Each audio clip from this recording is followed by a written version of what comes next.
malnutrisi kita pakai persen bisa ya.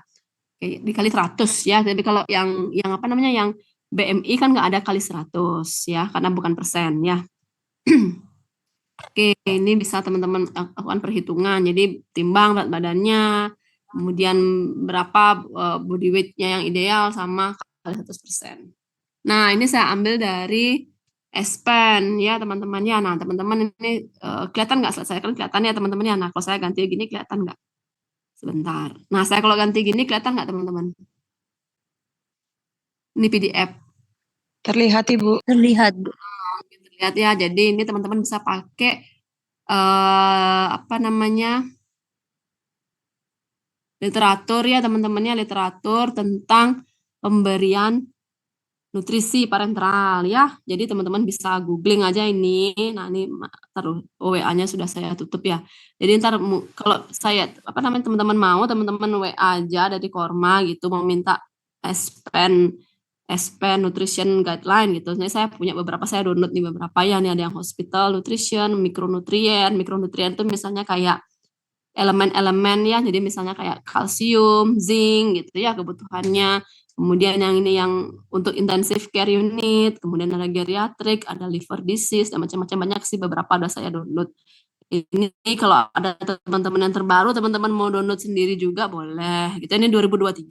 Tapi kalau ada yang 2024 akan lebih bagus lagi kalau teman-teman cari sendiri. Tapi kalau misalnya belum ada dari punya 2023 juga sudah oke.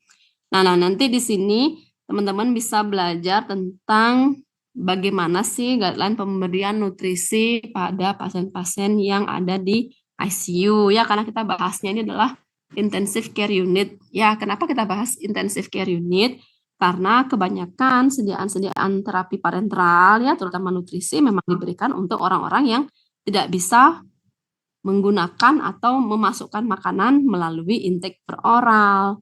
Jadi kita berikan terapi secara parenteral. Umumnya pasien-pasien apa yang memerlukan terapi parenteral? Jadi begitu. Nah, pasti tentu saja pasien-pasien yang nggak bisa pakai ataupun mengkonsumsi per oral, baik dari segi makanan maupun obat. Biasanya pasien-pasien yang misalnya post surgery atau post bedah. Kemudian misalnya pasien yang kejang atau misalnya pasien yang koma ya, pasien yang sinkup, pasien yang koma, kemudian pasien yang stroke ya. Nah, itu kan pasti memerlukan tata laksanaan yang lebih intensif, makanya ditempatkan di ICU ya. Teman-teman juga harus paham dulu konsep dari intensive care unit ya. Care unit itu ada banyak di rumah sakit ya. Ada berbagai macam. Contohnya misalnya ICU, intensive care unit. Ya nih saya chat aja ya. Teman-teman harus tahu ini beberapa bedanya. Misalnya ICU itu apa? PICU ya. CCU. Nah, ini teman-teman harus tahu bedanya itu apa minimal itu ya. Kemudian unit burn care ya atau nah itu beberapa yang teman-teman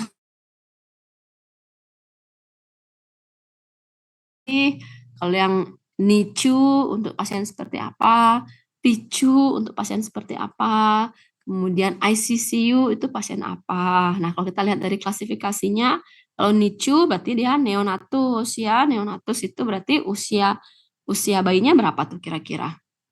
Ya, usia bayinya itu adalah 0 sampai 28 hari yang disebut dengan neonatus. Kira-kira pasien apa aja nih yang memerlukan terapi di NICU kan gitu sekarang.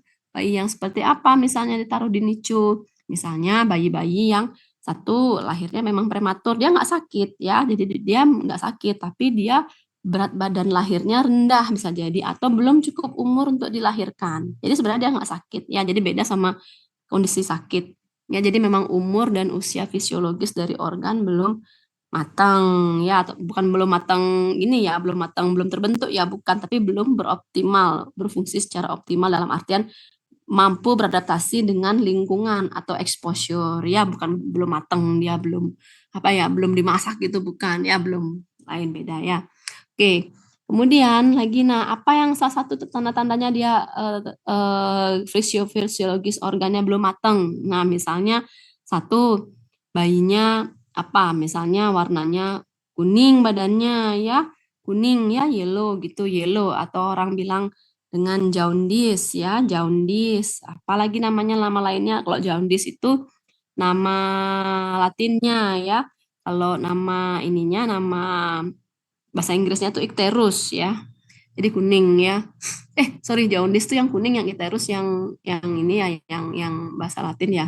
Nah, kemudian contohnya apa lagi? Misalnya sepsis neonatorum. Nah, kalau teman-teman dengar sepsis neonatorum, nah gitu, berarti teman-teman harus perhatikan bahwasanya apakah memang ada antibiotik yang diberikan pada pasien ini, karena kondisinya adalah sepsis neonatorum, berarti kalau bayi dengan kondisi dia neonatus umurnya 0 sampai 28 hari mendapatkan diagnosis sepsis, tentunya ada infeksi di darahnya ya.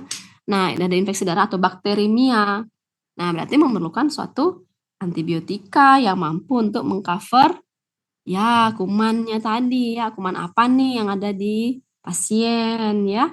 Oke, kemudian lagi lanjut, misal tadi yang jaundice ya, yang kuning misalnya bayinya. Kita bisa lihat dari kondisi kliniknya pasien. Apakah pasien ada misalnya rewel apa enggak anaknya, apa namanya, anteng apa enggak, apa rewel ya. Kalau kalau rewel mungkin bisa jadi karena kurang perlekatan susu ya sama ASI sama ibu ya. Karena kalau bayi yang nggak dapat ASI inisiasi menyusui dini itu ya, selain imunnya turun karena nggak dapat kolostrum dari ibunya, dia juga akan rentan kuning ya. Bayi yang kurang dapat ASI dari ibu langsung ketika saat lahir itu bilirubinnya bisa jadi tinggi. Selain bilirubin tinggi, SGOT, SGPT juga tinggi. Nah, makanya bayi yang baru lahir itu kan rata-rata kan rata-rata dijemur ya, jemur. Jadi supaya ini kulitnya itu mulai aktif untuk menyerap provitamin D. Jadi bukan vitamin D yang diserap ya. Jadi provitamin D. Provitamin D ini berasal dari sinar matahari ya. Baru menyentuh kulit, baru dia masuk ke dalam ini ya, dalam dermis ya, dalam apa namanya, kulit, baru dia bisa jadi aktif di ginjal. Nah, tapi kalau dia cuma dipapar aja belum aktif dia ya, masih provitamin D makanya namanya ya. Masih pro aja dia. Jadi nanti kalau untuk aktivasi dia perlu perlu bantuan yang lain, yaitu organ lain, yaitu ginjal ya. Untuk apa tujuannya? Tujuannya untuk melakukan regulasi kalsium dan juga pembentukan sel darah merah ya di ginjal, terutama HEM ya, eritropoietin ya, eritropoiesis kalau orang bilang, prosesnya eritropoiesis dibantu dengan eritropoietin ya. Oke, kemudian kita lanjut lagi tadi ya dari bayi ya. Nah, bayi juga memerlukan nutrisi. Untuk intensifnya ditaruh di NICU dia namanya. Tapi kalau pediatrik itu anak-anak di PICU ya. Tapi sometimes ada rumah sakit yang gabung nih ya. Jadi NICU-nya digabung sama PICU ya. Tapi kalau rumah sakit yang besar, yang tipe A, pendidikan gitu biasanya udah dipisah antara PICU sama NICU-nya ya. Oke, kemudian apa lagi yang lain? Nah, ada namanya burn care ya, teman-teman, saya udah pernah sedikit cerita. Burn care itu ya karena memang kondisinya kenapa? Kondisinya pasien mengalami imunodepresi ya atau imunosupresi supaya tidak gampang si pasien ini tertular virus-virus atau bakteri yang ada di lingkungan ya, atau mungkin orang-orang jenguk datang berkunjung gitu. Nah, jangan sampai nanti orang lain yang justru menularkan ataupun ya bukan mengekspor ya, memberikan exposure bakteri yang ada gitu loh dari community. Karena bukan dia yang menular ya, bukan orang dengan kondisi luka bakarnya yang menular, bukan, tapi dia yang sedang mengalami fase turun imunnya, rendah imunnya gitu. Kenapa rendah imunnya? Karena barrier kulitnya rusak ya. Kenapa? Karena luka bakar tadi. Makanya diberikan satu unit khusus namanya burn care, dirawatnya di situ, diisolasi ya. Kemudian lagi pasien apa yang memerlukan isolasi? Nah, isolasi lain sama intensive care ya. Kalau intensive care ya memang dia memerlukan perawatan monitoring yang lebih intensif. lebih sering dibandingkan yang non intensif ya.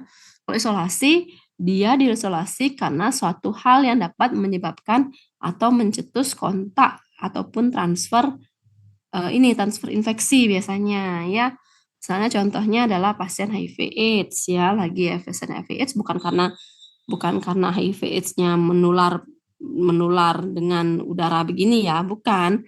HIV/AIDS nggak menular dengan udara, tapi dalam kondisi imunosupresi, pasiennya itu diisolasi supaya dia yang nggak terinfeksi, bukan dia yang menginfeksi, tapi supaya dianya yang nggak terinfeksi oleh adanya ya virus ataupun bakteri di lingkungan ataupun di udara. Karena kalau kita perhatikan, ini sebenarnya lingkungan kita ini ya mungkin di samping Anda, di atas Anda, di kasur, di segala macam.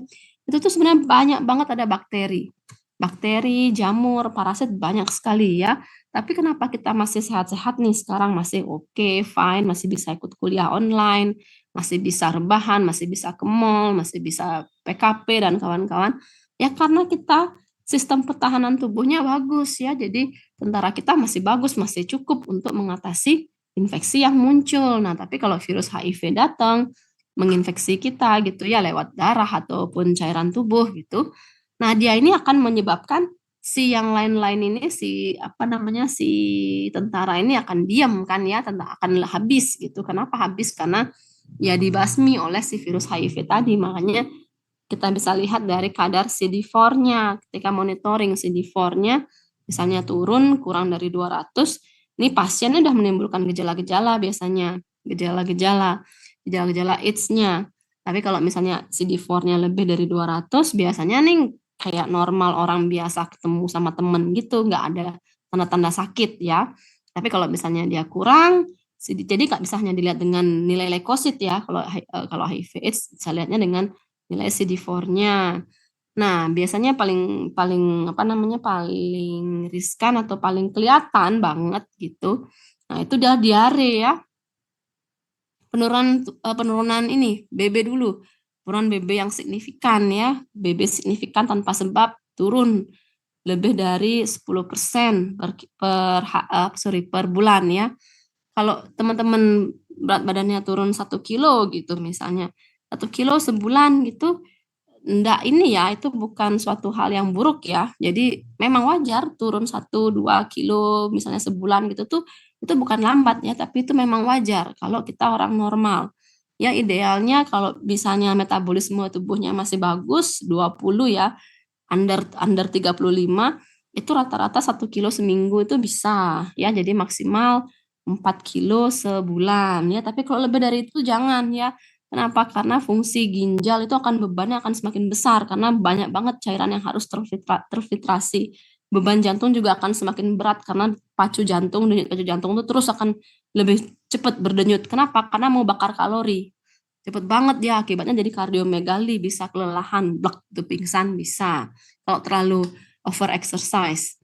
Nah, makanya dibatasi kira-kira 1-2 kilo per bulan untuk usia 35 tahun ke atas tuh udah cukup bagus ya, udah bagus banget. Nah, tapi kalau orang HIV/AIDS itu enggak, itu bisa lebih dari 10% turun per bulannya. Misalnya karena diare turunnya 10 kilo per bulan. Bayangin aja Anda kalau turun 10 kilo per bulan apa nggak langsung berubah mukanya? Ya pasti berubah lah, pasti ada yang berubah-berubahnya, ada kisut-kisutnya. Makanya dikatakan penurunan berat badannya drastis. Bentar ya guys. Berat badannya turun drastis karena jauh banget ya dari misalnya 50 jadi 40 kilo gitu misalnya, jauh banget dalam 1 bulan soalnya ya. Kemudian lagi yang kedua diare. Diare rutin ya, maksudnya diarenya tuh terus-terusan ya tanpa stop sampai terus air terus yang keluar sampai habis. Dan itu pun bisa berlangsung lebih dari sebulan ya, diare. Kemudian yang kelihatan lagi misalnya gatal ya, gatal di kulit ya, di kulit. Nggak mesti di kemaluan atau karena PMS, itu nggak mesti ya. Tapi bisa jadi digatal di seluruh tubuh itu juga bisa, atau beberapa bagian spesifik tubuh gitu yang lembab-lembab itu bisa. Atau kandidiasis oral ya. Jadi kita lihat dari ini area mulut itu ada jamur-jamurnya ya, bisa jadi penyebabnya karena tinea, jamur tinea ataupun jamur yang lain ya, misalnya contohnya misalnya Candida albicans dan kawan-kawan ataupun Candida spp ya, itu bisa sekali. Nah, ini cuma dia nggak bisa hanya hilang dengan obat jamur ya, atau dengan air putih biasa diminum tuh nggak mau hilang, nempel ya, jadi di dalam dan di lidah-lidah ataupun di langit-langit tuh sampai ada jamur-jamurnya. Nah, kalau kalau mungkin sariawan kan cuma 1 biji, 2 biji gitu kan, paling banyak ada 2 biji karena sakit banget kalau udah 2 ya. Tapi kalau kandidiasis oral tuh bisa sampai full full di rongga-rongganya itu warna putih ya. Jadi kemudian lagi yang berikutnya misalnya kalau enggak kandidiasis oral gimana?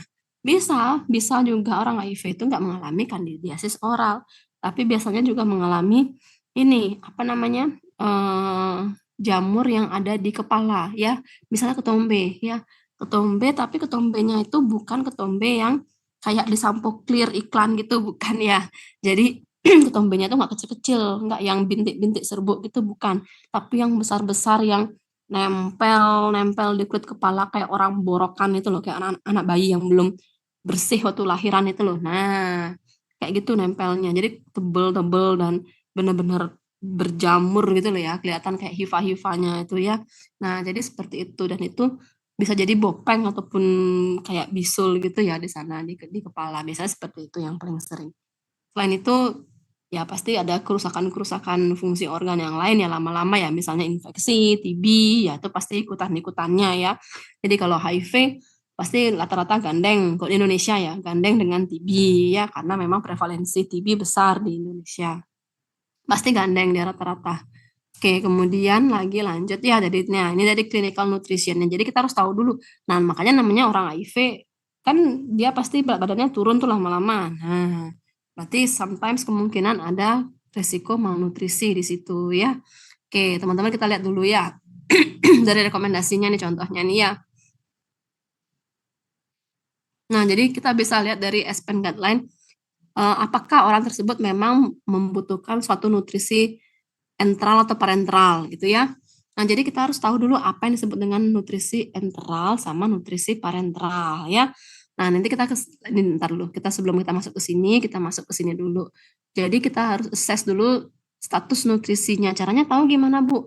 Saya tahu misalnya adalah dengan BMI, dengan persen body weight, kemudian dengan massa air ya, ini pakai perhitungannya antropometri, atau bisa kalau misalnya teman-teman lihat di anak yang baru lahir ya, bayi itu namanya ada ini lingkar kepala ya, coba teman-teman googling nanti ya di Google, bukan hanya beratnya ya, berat sama panjang itu enggak ya teman-teman ya, jadi lingkar kepalanya bayi juga dicek ya kalau bayi ya, kalau orang dewasa enggak. Kok penting ya teman-teman ya ngecek lingkar kepala bayi? Nah, karena supaya tahu apakah memang lingkar kepalanya memenuhi ukuran normal apa enggak. Iya tahu kenapa? Kenapa? Karena supaya tahu apakah memang ada tambahan cairan atau ada nggak ini cairan yang menumpuk di kepala normal nggak dia? Itu ya. Oke, kemudian apa lagi teman-teman? Lagi apa lagi kira-kira? Ya, lagi misalnya ini lingkar lengan ya, lingkar lengan. Jadi bukan lingkar yang lain ya, tapi lingkar lengannya. Ya, itu bisa untuk menentukan apa? Ya, jumlah massa otot dan lemaknya. Jadi lingkar lengan. Tapi kalau untuk mengakses orang dengan sindroma metabolik itu biasanya lingkar perut yang dipakai. Beda ya. Jadi kalau lingkar perut itu untuk mengetahui kecenderungan adanya tumpukan lemak visceral apa enggak. Ya, terutama pada orang-orang yang beresiko terkena sindroma metabolik seperti aterosklerosis, jantung koroner, ya, hiperlipidemia, hipertensi. Nah, itu. Itu karena bisa jadi ada tumpukan lemak visceral. Nah, jadi kalau teman-teman perhatikan, lemak itu ada berbagai macam ya. Jadi lemak yang di tubuh kita ini contohnya yang glember-glember ini ya, yang di glember-glember nih, ini kan di dermis nih dia subkutan, lemak subkutan sama lemak dermis ya. Jadi Tujuannya untuk apa? Tujuannya untuk mengatasi supaya Anda nggak dingin ya. Ketika misalnya ada dingin gitu, nanti Anda nggak terlalu dingin, makanya ada lemaknya, pelapisnya, pelindungnya. Nah, kemudian apalagi sebagai tempat ya, tempat untuk depo. Depo apa? Depo cadangan makanan ya. Jadi kalau misalnya kalau Anda makan berlebih, gula, pasti dia akan disimpan di hepar. Tapi kalau hepar sudah nggak muat untuk menyimpan, udah penuh juga di hepar, dia akan mencari tempat yang paling gampang untuk dia simpan, yaitu di mana? Di lemak ya. Baik itu di lemak bokong, lemak perut, lemak tangan, lemak pipi, cabi gitu. Nah, di sana dia akan disimpan. Nah, nanti lama-lama muncul dah jadi lemak subkutan dan dermis itu. Nah, ini fungsinya juga bisa untuk sebagai tempat untuk depo ya. Depo apa? Depo selain depo cadangan makanan juga depo transfer obat ya. Misalnya disuntikkan obat, kemudian rilis di sana atau jadi mekanisme penghantaran obat ya dengan lapisan lemak yang bagus. Nanti obat-obat yang bersifat lipofilik itu akan lebih mudah dia larut ya. Itu tujuannya sebenarnya, tujuan lemak kita, tubuh kita sebagai cadangan makanan dan energi juga ya. Kalau misalnya Anda puasa, nggak makan tuh Anda nggak langsung is dead gitu loh. Jadi pasti dia akan pusing-pusing terlebih dahulu, tapi masih bisa beraktivitas karena lemaknya tuh dipecah. Nah, cuma ada jeleknya kalau misalnya Anda puasa tapi nggak olahraga. Jadi lemak yang dibakar itu bukan lemak aerob, jadi lemak anaerob. Nah, contohnya adalah kenapa begitu? Karena kalau misalnya menurunkan apa ya, pemasukan gula gitu. Berarti kan nggak ada gula yang masuk nih, kurang ya. Kemudian nggak dibakar dengan olahraga. Kalau dibakar dengan olahraga, dia butuh aerob, butuh oksigen. Nah, ini yang pecah apa? Yang pecah ini glukosa. Glukosa tubuh Anda yang pecah nih. Plus, plus, plus, plus. Pecah dia banyak. Makanya nafas Anda akan cepet banget. Terutama pada apa? Pada olahraga lari. Kalau lari itu cepet banget nafasnya. Hahaha gitu kan cepet banget ya. Jadi karena dia butuh energi dengan cepat. Jadi yang bisa dia pecah dengan cepat tubuh ini adalah glukosanya. Ketika glukosa dilepas, banyak yang muncul adalah siklus Krebs ya, siklus aerob ya. Jadi butuh oksigen, makanya Anda nafasnya cepat ya, sebagai mekanisme kompensasi. Tapi kalau misalnya Anda sengaja diet, tapi misalnya Anda nggak olahraga, tapi sedentary behavior, misalnya terus di depan laptop, tapi saya nggak usah deh makan deh, biar turun berat badan saya, itu misalnya. Turun berat badan Anda, tapi siklus pemecahan pemecahan apa kalori yang dikeluarkan itu bukan dengan siklus aerob tapi dengan anaerob. Ketika anaerob yang dipecah, berarti lemak juga ikut dipecah. Ketika lemak ikut dipecah, nah ini bahayanya juga. Walaupun dia turun kadar lemaknya, tapi jangan lupa buangan lemaknya ini berbahaya, namanya benda keton ya, keton dan astaldehyde ya. Jadi bisa menyebabkan orang mengalami ya asidosis hipoglikemik ya, atau misalnya kondisi kondisi di mana ketoasidosis. Makanya ada orang DM mengalami ketoasidosis hipoglikemik. Kok bisa? Ya karena dia nggak makan. Dia nggak makan, yang dipecah itu dari hati itu glikogen dipecah menjadi glukosa. Kemudian lemak itu juga ikut berombak gitu loh, terombak. Nah, lemak ini bukan sebagai ini ya, tapi jadi asam lemak dan gliserol kan pecahannya. Nah, buangannya itu benda keton, astaldehyde. Nah, ini yang bisa menyebabkan masuk ke mana? Ke otak ya, masuk ke otak tanpa melewati sawar darah otak. Jadi langsung tembus saja. Yang benda keton masuk ke pembuluh darah otak, senyawa gitu. Apa yang terjadi? Pingsan pasiennya. Kalau dicek kadar darahnya, glukosanya tinggi, tapi pasiennya pingsan. Kok bisa? Coba cek. Jangan-jangan ada keturi atau jangan ada keton body di darahnya. Iya, biasanya besar ya. Kadar astaldehyde-nya pasti besar. Itu terutama kalau misalnya pasien yang ketoasidosis. Ya karena pemecahan glukosanya bukan secara aerob. Oke, kemudian lagi lanjut. Nah, jadi clinical nutrition for pasien in ICU ya, ICU. Nah, bisa nggak pasien itu mendapatkan obat ataupun makanan per oral? Bisa nggak dia mulutnya makan gitu ya, atau dia mampu menelan nggak gitu? Tapi kalau misalnya bisa, ya tetap pakai oral nutrition ya teman-teman ya. Tapi kalau misalnya nggak bisa gitu, baru dia pakai, iya kemungkinan pakai enteral nutrition ya. Nah, sebelum pakai enteral nutrition, enteral nutrition ini apa dulu kan gitu ya. Enteral nutrition ini, enteral namanya juga enteral, berarti dia diberikan masuk juga lewat apa? Lewat lambung ya teman-teman ya.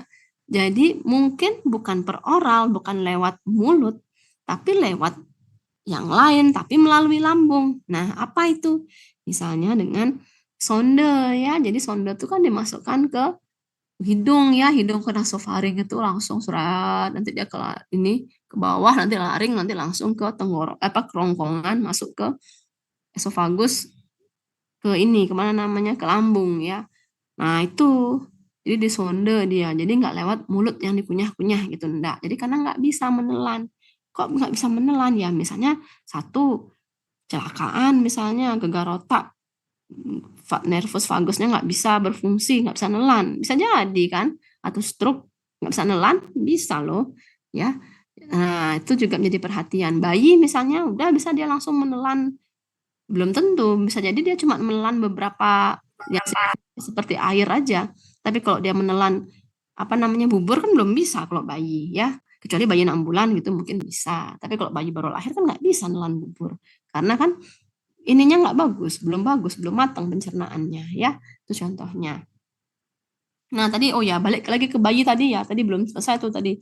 Baru sampai bayinya hijau, bayinya kuning ya. Jadi tadi, nah saya bilangnya adalah Apgar score ya. Jadi ketika pasien baru lahir tuh dicek Apgar score-nya ya teman-temannya. Apa itu Apgar score? Nah teman-teman harus tahu itu ya. Nanti Apgar score positif, nah itu berapa nilainya? Nah itu teman-teman juga harus bisa menginterpretasi karena itu sangat sangat apa ya sangat basic ya teman-teman bidan aja D3 aja bisa gitu loh. Nah jadi Anda apalagi S1 profesi lagi ya kan lebih level dari segi akademik kan lebih tinggi ya kalau dari segi akademik ya. Jadi kemampuan untuk menginterpretasi data seharusnya lebih bagus ya. Jadi Apgar score itu dari A-nya skin color-nya atau skin appearance. Appearance tuh kayak penampakannya ya, performance ya appearance. Jadi ada warna apa tuh si bayi? Nah, tadi kan ada kuning ya. Nah, harusnya yang normal itu ya dia kayak merah-merah, ada red blood cell-nya ya. Jadi memang berseri gitu, merah berseri. Tapi kalau lebih kecil nilainya ya 0, 1 sampai 2 gitu ya. Jadi kalau 0 itu biasanya warna bayinya itu adalah pucat atau kebiruan ya. Jadi bukan Krishna film itu ya. Jadi tapi kalau Krishna film kan benar-benar biru gitu ya, biru sampai gelap gitu warnanya. Nah, kalau ini bukan seperti itu ya. Jadi dia seperti warna abu-abu, pucat, bisa jadi karena kurang mampunya bayi untuk melakukan respirasi secara normal ya. Misalnya belum bisa bernafas dengan baik, tarik nafas, keluarkan nafas dengan baik itu belum bisa. Ya itu misalnya. Misalnya bisa jadi karena satu bayi lahir prematur, yang kedua bisa jadi karena ada infeksi, bisa jadi ya sejak lahir infeksi kongenital atau fungsi paru yang belum matang secara fisiologis ya, misalnya kurang suntik hormon obat dexamethasone ya. Obat dexamethasone ketika ibu hamil ya, terutama misalnya pada usia kehamilan trimester 3 gitu misalnya, satu contohnya. Oke, lagi contohnya adalah misalnya karena infeksi bakteri juga bisa ya, bayinya pucat gitu, kemudian nafasnya nggak bisa juga bisa. Atau BB lahir rendah juga bisa ya, prematur lahir rendah. Atau berada di dekat orang tua yang perokok ya, bisa juga. Atau riwayat orang tua punya asma ya, atau infeksi itu bisa juga ya. Oke. Kemudian Apgar ya, berikutnya apa teman-teman? Pulse ya, pulse itu apa? Pulsa. Jadi heart rate ya, atau atau laju jantung atau detak jantungnya ya. Nah, itu teman-teman lihat ya dari rekam medisnya tuh berapa sih dia denyut jantungnya yang normal gitu. Nah, kalau bayi rata-rata 100 ya teman-teman ya. 100 beat per menit atau 100 detik detakan per menit ya. Detakan per menit. Kalau kurang daripada itu, nah terus makin kecil nilai Apgar skornya ya. Kemudian lagi lanjut refleks ya, grimace atau refleks ya. Punya refleks nggak dia? Refleksnya tuh kayak gimana sih? Misalnya apakah ada batuk, apakah nangis, diangkat nangis, atau dia bersin, atau dia disentuh, dia tuh menghindar, atau dia ya ada respon lah ya. Tuh kalau misalnya digetikin ada menghindar apa enggak gitu. Kemudian activity ya, activity ini maksudnya psikomotoriknya dia. Jadi kekuatan otot ya. Jadi misalnya disentuh respon berapa misalnya gerakannya atau misalnya menggenggam gitu bisa apa enggak ya kayak gitu ya. Jadi harus dilihat itu ya. Nah, itu yang berikutnya. Baru yang terakhir yang R, respiration atau breathing itu ya. Jadi berapa breathing dalam jam berapa? Oh iya kan jam 3. Iya, kalau Anda kan langsung stop aja. Iya, jadi apakah ada tangisan kecil apa enggak? Ya, itu kalau Apgar score ya. Nah, kemudian lanjut lagi. Nah, ini tadi ya. Nah, apakah memang memerlukan suatu terapi nutrisi enteral apa enggak? Kalau iya gitu ya, memerlukan gitu misalnya, lihat status nutrisinya dulu ya. Kalau misalnya bisa dengan menyusui gitu bayinya atau misalnya kalau lansia gitu, misalnya kan nggak ada ketentuan harus bayi apa lansia ya. Nah, itu bisa pakai early ya, early parenteral nutrition kalau memang nggak bisa dengan enteral. Tapi kalau bisa ya enteral terus ya. Oke, nanti baru target proteinnya berapa atau target berat badan naik seminggunya itu berapa. Itu ya. Oke, itu biasanya yang diperhatikan. Jadi respon tubuh sama target berat badan seminggu. Nah, ini ya lagi ya tadi ya contohnya ya. Nah, ini tadi kan untuk practice guideline-nya overview-nya ya, overview kondisinya memungkinkan apa enggak yes or no-nya. Nah, tapi kalau yang ini adalah lamanya ya, berapa lama pasien yang dibutuhkan untuk mendapatkan clinical guideline nutrition ya. Jadi misalnya contohnya assessment apa, ya, gitu contohnya. Habis itu berapa lama dari ICU kemudian pasien diberikan itu nutrisi atau disebut dengan malnutrition itu kapan ya. Apa yang di screening, nah itu juga jadi perhatian juga. Nah ini ya contohnya ya. Nah ini contohnya misalnya pasien pakai apa, misalnya ada ventilator apa enggak, ada misalnya surgery apa enggak, ada stroke apa enggak. Nah kondisi-kondisi apa aja memerlukan terapi enteral nutrition ya. Nah terus kemudian pasien mana jakah yang pakai parenteral nutrition, nih ya contoh ya. Oke.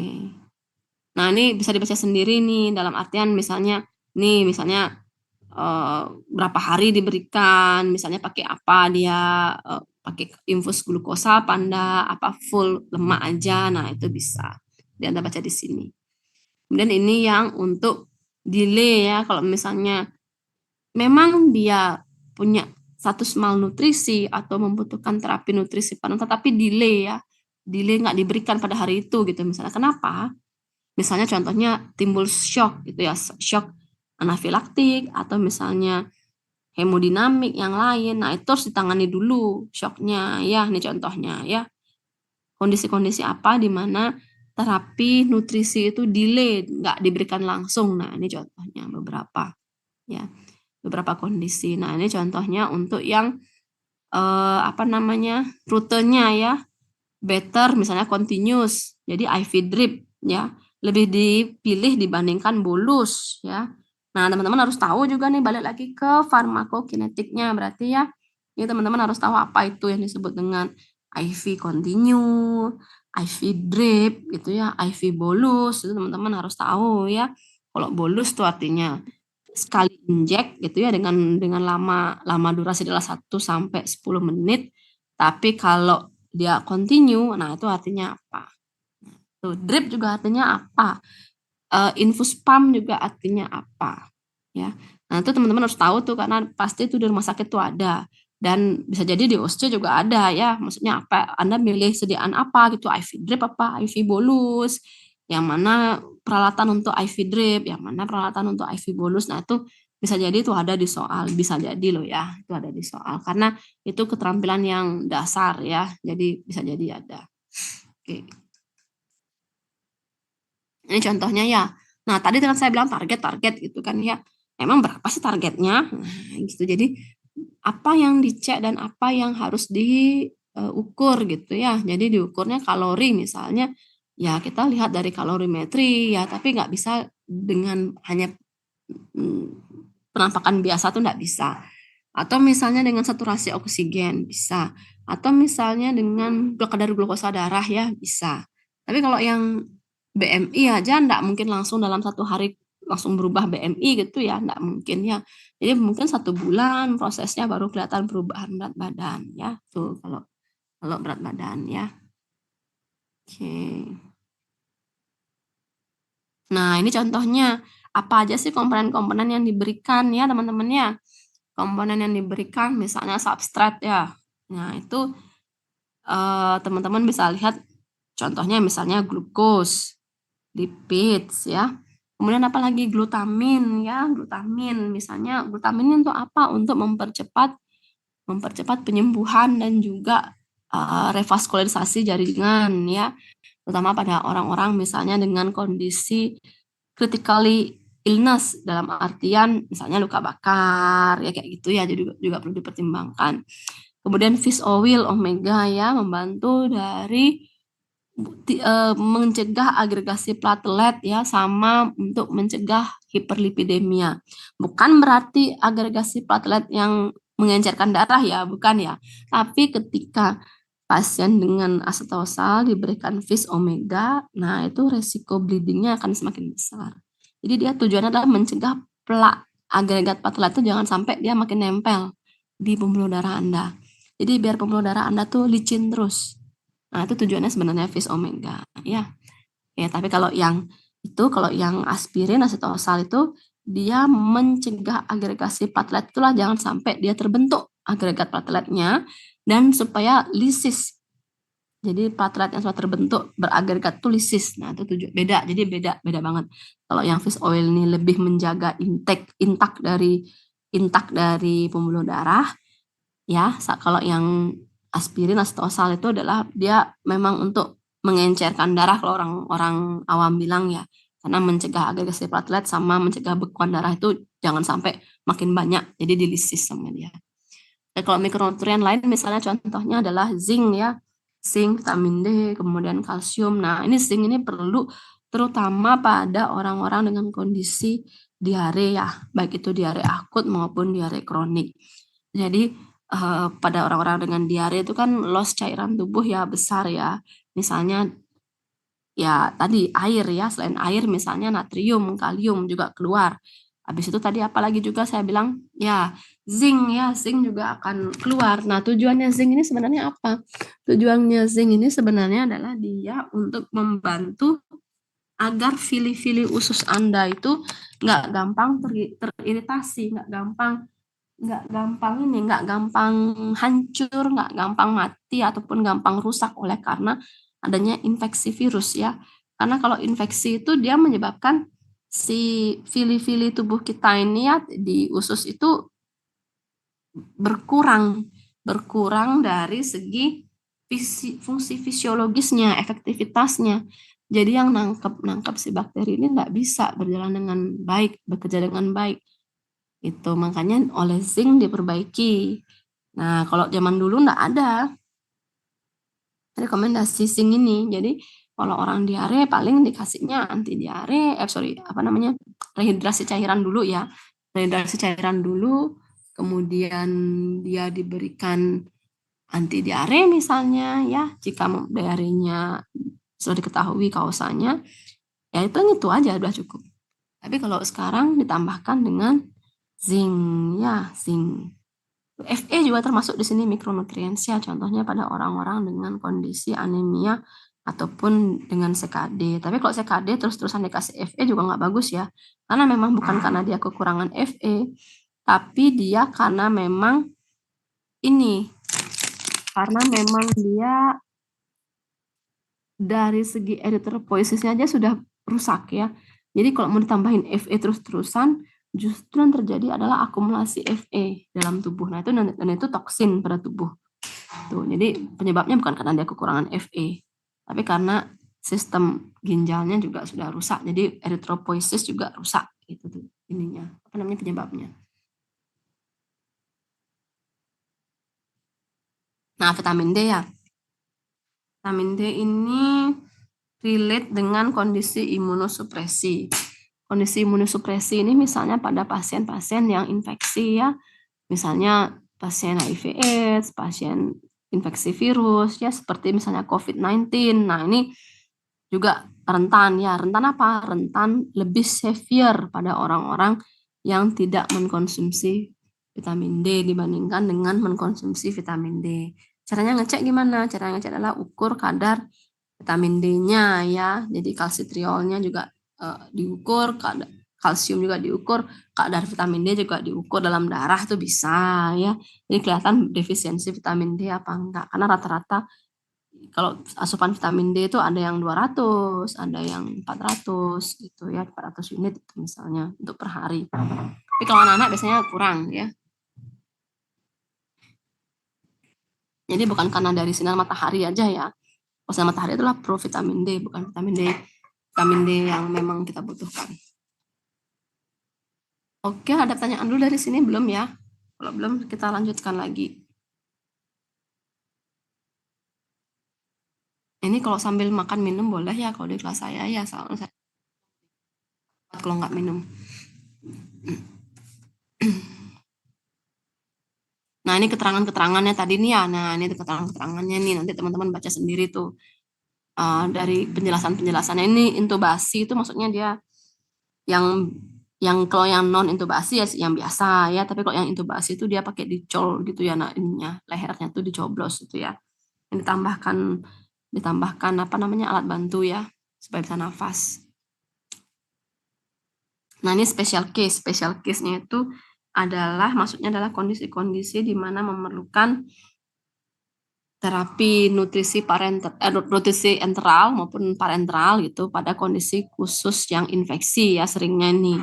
Jadi kalau kita lihat nih rata-rata nih non intubasi, surgical, trauma pasien ya, septik ya, infeksi rata-rata nih ya sama obes. Ini semua nih relate dengan penurunan sistem imun nih. Orang obes pun juga relate dengan penurunan sistem imun ya. Karena lebih banyak apa? Lebih banyak reaktif oksigen spesiesnya yang muncul ketika orang dengan obesitas ya, banyak radikal bebas yang lebih gampang tereksposur di tubuhnya sehingga pasti akan menurunkan sistem imun lama-lama. Makanya kalau orang kena infeksi itu orang yang dicurigai atau yang suspek gitu ya, suspek jelek prognosisnya, keberhasilan terapinya itu adalah orang yang punya infeksi lain gitu ya atau terkena infeksi lain, orang malnutrisi gitu ya, orang yang punya penyakit bawaan yang lain walaupun bukan infeksi gitu, atau orang dengan obesitas ya, pasti gitu rata-rata. Oke, nah ini ya teman-teman ya, nah beberapa kondisi-kondisi pemberian nutrisi pada kondisi tadi yang spesifik ya.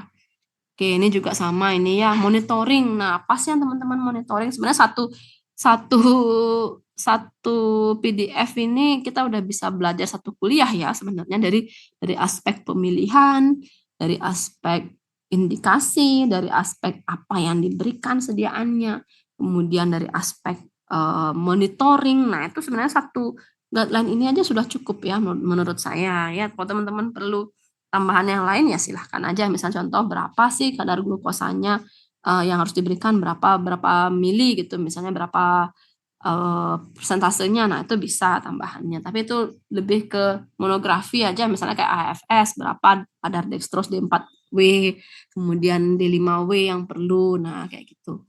Jadi monitoring apa yang teman-teman perlu lakukan itu biasanya lihat kondisi klinisnya dulu. Perlu nggak dia tambahan enteral nutrition lagi, ya?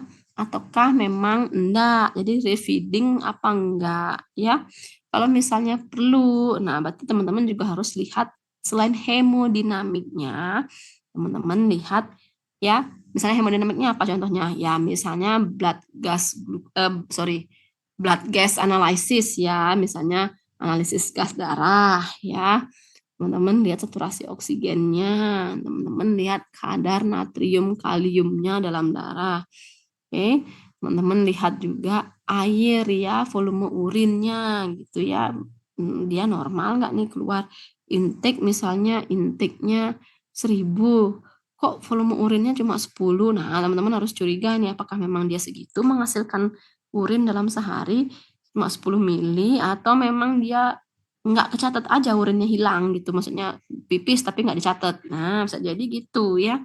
Jadi biasanya kan kalau kita pengen tahu volume urin tuh biasanya pada orang-orang yang critical illness ini, orang-orang yang di ICU. Kenapa? Karena orang-orang di ICU lebih gampang dia untuk ngecek volume urinnya dengan cara apa? Nah, ini kalau kita diskusi lebih enak nih, diskusi tetap langsung tuh kayak saya nanya langsung teman-teman langsung jawab. Nah, itu lebih enaknya. Jadi kondisi apa yang bisa diukur volume urinnya langsung? Misalnya contohnya adalah ya pakai kateter ya, kateter urin ya. Jadi kalau kateter urin itu kan dia bisa dicek berapa sih volume urin yang keluar sama volume urin. Berapa sih volume air yang masuk sama volume urin yang keluar. Nah, itu bisa banget ya. Karena ada ukurannya. Jadi per 24 jam kita bisa tahu berapa intake atau input sama berapa output ya. Jadi harus sama balance sebenarnya ya. Oke, kemudian apa lagi teman-teman? Ya, selain volume urin, tadi kan ada natrium ya, kadar natrium, kadar kalium. Ya, jadi penting itu sebenarnya untuk ini apa namanya? Status dari hemodinamik tubuh ya. Asam basa juga penting ya, jadi pH. Kemudian bikarbonat ya. Ya, kemudian bikarbonat tubuh sama alkali tubuh ya. Itu sering banget. Alkali bikarbonat ya sama aja. Ini asam sama basa ya. Oke. Kemudian ini apa namanya? Glukos ya. Glukos itu memang ya itu mostly lah ya kalau bisa dibilang orang yang setiap masuk rumah sakit itu juga pasti dicek kadar glukosanya ya. Oke, insulin ya. Jadi kalau misalnya dia ada pakai insulin ya dicek berapa sih insulin yang masuk. Itu kalau misalnya glukosanya terlalu tinggi di atas 200 ya itu tetap pakai ya walaupun misalnya pakai nutrisi enteral bisa jadi naik loh ya kan bisa kan masuk per orang. Oke, kemudian lagi pakai dextrose aja juga bisa naik ya glukosa darah orang gitu ya walaupun dextrose misalnya sebagai pelarut gitu misalnya. Jadi perhatikan juga teman-teman misalnya melarutkan sediaan gitu. Melarutkan misalnya apa disuruh melarutkan antibiotik gitu. Nah, kalau nggak ada NaCl, adanya dextrose nih. Nah, gitu misalnya, oh dextrose kompatibel nih sama antibiotiknya. Ya, perhatikan juga apakah pasiennya ada DM apa enggak. Kalau ada DM, ya hati-hati kalau pakai dextrose ya. Bisa jadi bukan karena dia sudah diet dengan baik ya, misalnya contohnya, oh saya nggak ada makan dextrose, saya nggak makan dextrose, saya nggak makan nasi banyak, saya juga nggak minum manis selama di rumah sakit, tapi kok gula darah saya naik ya, padahal saya juga rutin pakai insulinnya, setiap disuntikan saya ikut, saya nggak bergadang, ya ternyata pelarut obat yang lain pakai dextrose, ya sama aja dong masuk ya, ya kayak gitu contohnya. Ya kemudian nanti, nah kalau ada ini apa namanya intoleransi juga ya, alergi juga bisa terhadap enteral nutrition juga bisa. Elektrolit tadi ada potasium, tadi kan udah kalium tuh, udah sama aja. Oke, kemudian refeeding ya, perlu refeeding apa enggak? Ya kalau misalnya perlu refeeding, biasanya akan diukur berapa kebutuhan selama sehari, nanti dikalikan untuk per minggunya berapa ya. Karena biasanya rata-rata tetap tuh nutrisinya ya. Yang diganti biasanya obat sih. Kalau misalnya nggak responsif baru ganti obat. Tapi kalau feeding misalnya tetap ya dalam 1 minggu. Oke, lagi lanjut teman-teman ya sambil nunggu waktu ya. Oke. Oh ini ya, ini nah misalnya berapa ini glycemic targetnya. Nih teman-teman deh, kok kecil jadinya dia. Nah, mana dia hilang dia? Oh ini nah nih. Ya, nah ini berapa glikemik targetnya kalau misalnya untuk orang yang perlu dipantau blood glucose-nya ya. Misalnya di ICU berapa jam dipantau harusnya glukosa darahnya tiap 4 jam. Oh, dalam 2 hari pertama setelah pakai pakai enteral nutrition harus dicek apanya glukosa darahnya. Berapa kadarnya? Oh, segini toh. 80 sampai 150 atau 140 sampai 180 ya. Nah, ini kalau 180 kan lumayan besar nih ya. Nah, ini ya contohnya 80 sampai 150 rata-rata. Nah, ini hiperglikemia. Nah, kalau segini ya kadarnya, ini udah termasuk hiperglikemia sih sebenarnya nih. Oke. Hipoglikemia. Nah, hipoglikemia itu berapa nih kadarnya nih, teman-teman bisa lihat dari sini ya.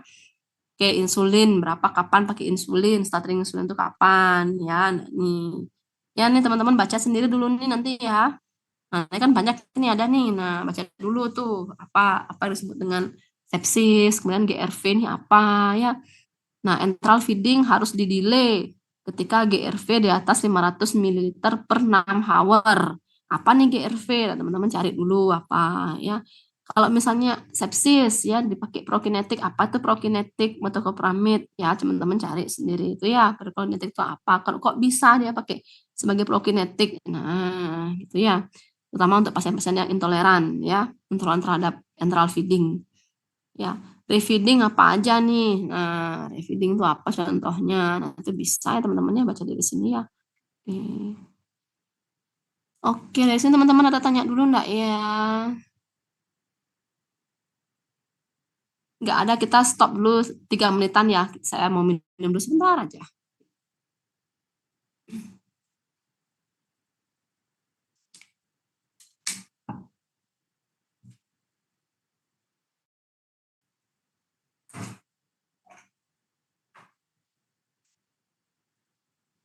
Pindah dulu deh.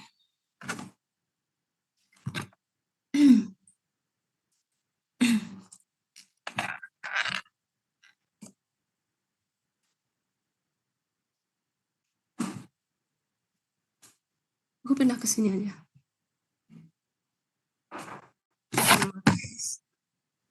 Dipakai katanya itu.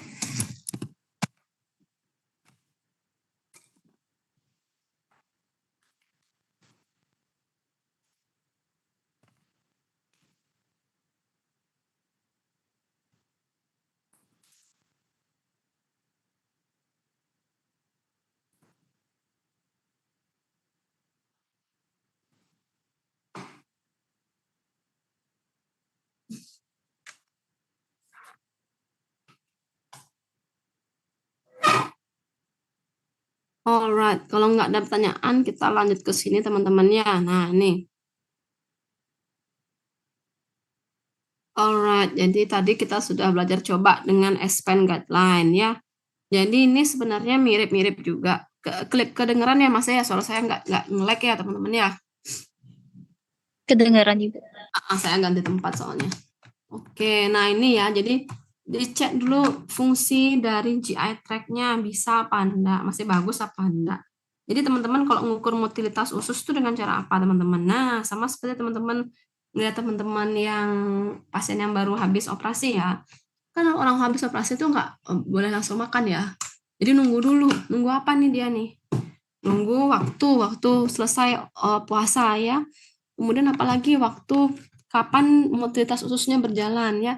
Kapan tahunnya? Contohnya adalah dengan misalnya pasiennya sudah kentut apa belum ya. Kalau sudah kentut gitu misalnya berarti ada udara nih yang keluar ya. Jadi ada pergerakan usus ya. Jadi itu artinya bisa dikasih makan pasiennya udah ya.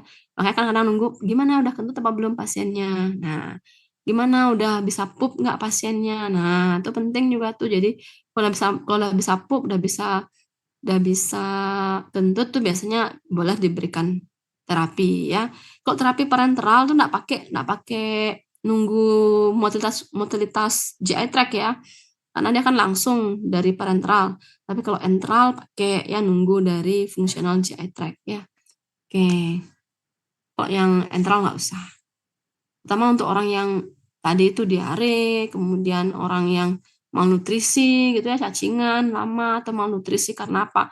Karena misalnya puasa lama atau misalnya karena kejebak di apa ya misi penyelamatan gitu loh, kayak misalnya orang kejebak di longsor ya, kayak gitu-gitu kan malnutrisi, dia nggak 3 hari nggak makan misalnya. Habis itu kejebak di apa namanya, gempa misalnya atau misalnya terlokalisir, nah itu kan susah dia. Jadi ya itu bencana alam ya kayak gitu-gitu ya. Tuh juga naik gunung misalnya, nah itu kan malnutrisi dia kalau kalau kalau lama nggak ditemukan di atas gitu misalnya kan malnutrisi bisa. Nah ini ya untuk yang rumus dari pemberian parenteral nutrition ya. Jadi kita lihat dulu. Nah ini kan kebetulan ini pakai in kilogram. Nah udah bagus nih dalam kalau yang pakai Amerika Metric masih pounds ya. Jadi ini kalau yang height in centimeter udah cocok sama kita lah ini. Nah ini bisa jadi degree malnutrition dengan cara apa ya? Predicting the degree of metabolic stress. Jadi metabolic stress itu kita bisa lihat, bisa ukur ya, bisa berapa. Kemudian ini kondisi misalnya pasien-pasien yang memerlukan tata laksana yang lebih kritis ya, yang lebih intensif. Misalnya pasien yang azotemia. Apa itu azotemia, Bu? Nah, ini kadar blood urea nitrogennya atau bunnya ya nitrogen dalam darahnya itu lebih dari 100 mg per dl. Biasanya tinggi banget. Pasiennya delirium. Delirium tuh kayak dia ngigau. Habis itu kayak orang mabuk gitulah ya. Ngigau dia delirium. Habis itu badannya biasanya gatal ya, di bawah-bawah kulit itu gatal, fungsi ginjal nggak bagus ya, jadi bengkak bisa jadi pasiennya ya, bengkak badannya, tangannya, atau mungkin di pipi, atau mungkin di ujung-ujung kaki. Nah itu bisa sekali ya. Atau warnanya kuning ya, badannya warnanya kuning. Oke, kemudian hiperglikemia ya, hiperglikemia kan kalau serum glukosa naik ya, sama hiperklorid, hipernatremi ya. Nah ini tadi hipokalemi. Nah ini berperan sebenarnya ini terhadap denyut jantung ya, hiperkalemi, hipernatremi, hipokalemi apalagi ya. Jadi semakin kecil denyut jantungnya. Tapi kalau semakin banyak juga hiperkalemi juga nggak bagus ya. Jadi gampang aritmia juga pasiennya ya. Jadi diatur dengan normal ya. Jadi normokalemia itu sekitar 3 sampai 5 miliek per liter ya. Kalau kurang dari itu hipokalemia, kalau lebih dari 5 biasanya hiperkalemia. Nah, ini ya teman-teman ya, dosis guideline untuk kalori, glukos, lemak gitu ya. Kemudian protein, fat, lipids ya. Nah, ini berapa sih normalnya ringnya per hari yang bisa dimasukkan ke dalam tubuh ya, atau yang bisa diberikan ke dalam tubuh. Nah itu ada range-nya, jadi nggak kita atur suka-suka saya aja biar dia agak gemukan dikit, nah nggak bisa gitu ya. Jadi kalau dia terlalu banyak cairan yang masuk ke dalam tubuh, nah pasiennya bisa sesak ya teman-teman ya, bisa sesak. Jadi kita maksudnya baik, ngasih dia cairan, grojok aja dia pakai cairan, nah nggak bisa karena kompensasi tubuhnya belum cukup, belum beradaptasi. Akibatnya bisa hiperventilasi pasiennya, ngos-ngosan, bisa jadi sesak karena penumpukan cairan ya. Harus kita cek dulu apakah punya riwayat penyakit lainnya, misalnya selain hiperglikemi atau diabetes punya gagal jantung apa enggak, punya CKD apa enggak.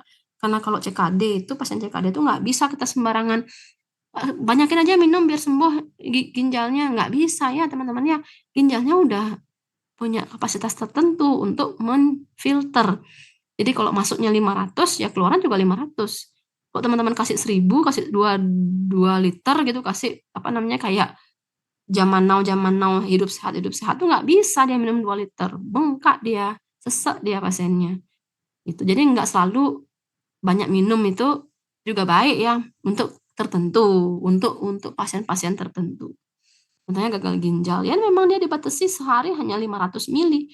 Bayangkan aja 500 mili itu kurang dari aqua tanggung ya, sekitar 2 gelas ya, 2 gelas aqua gelas ya, misalnya contohnya aqua gitu. Cuma segitu aja per hari, bayangin aja kalau haus gimana, Bu? Ya haus emang haus, tapi emang harus segitu aja boleh minum, kalau lebih daripada itu sesak dia tuh, pilih mana.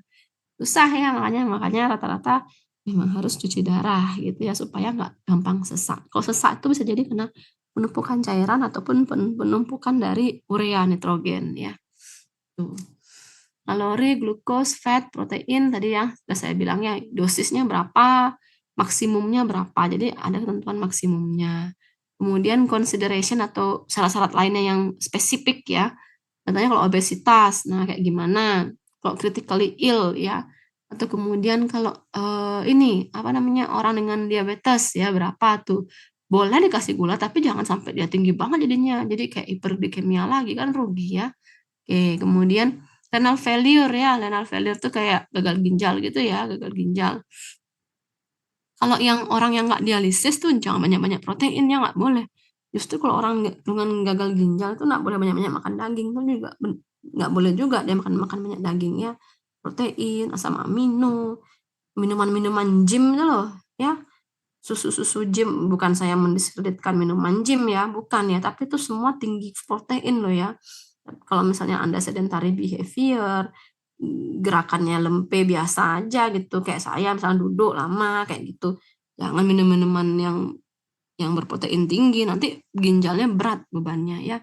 Tapi kalau Anda imbangi dengan olahraga yang benar-benar membentuk otot, ya bagus ya.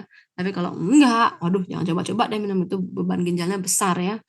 Oke, kemudian liver failure ya. Liver failure itu misalnya kondisi-kondisi di mana livernya rusak, seperti misalnya pada orang dengan hepatitis ya, orang dengan sirosis hepar ya, orang dengan hepatoma gitu ya, liver failure. Nah, misalnya contohnya adalah kalau kita lihat monitoringnya kadar glukosa, kadar glukosa, kadar SGPT tinggi, kadar bilirubin tinggi, kadar ini gamma transferase tinggi ya. Nah, itu kadar AST, ALT gitu ya, SGOT, SGPT tinggi, bilirubin tinggi. Nah, itu biasanya ya liver failure. Oke.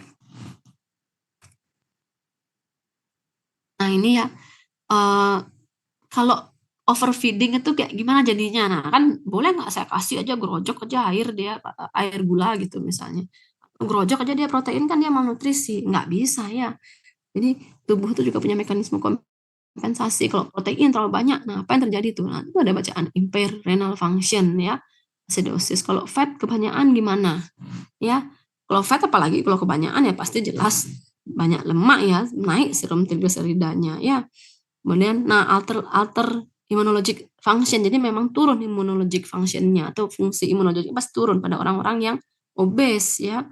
Nah pada orang-orang obes juga gampang mengalami iya, liver disease ya, gronjol-gronjol kayak hati ayam itu loh ya, heparnya tuh karena karena pembengkakan hati ya. Kenapa? Karena lipid, karena fat yang banyak di sana. Hepatobiliary disease atau bisa jadi juga nanti efeknya bisa batu empedu, bisa batu empedu ya. Jadi orang dengan obesitas tuh tinggi ya risiko untuk mengalami gagal hepar sama batu empedu ya karena lemak, metabolisme lemak yang tidak bagus ya. Nah tadi saya katakannya lemak, kalau yang lemak yang di pinggir-pinggir itu namanya lemak dermis subkutan ya biasa ya. Tapi kalau yang nempel di usus ya lemak itu kan ada. Jadi lemak itu ada yang nempel di paru, ada yang nempel di jantung, ada yang nempel di usus, ada yang nempel di lambung Anda. Nah itu kalau dia banyak, nah itu berbahaya. Tapi kalau dia dalam batas normal, dilihat dari kadar lipidnya, nggak apa-apa ya. Tapi kalau dia besar, pasti dia akan meningkatkan lingkar perut ya. Sebentar ya guys.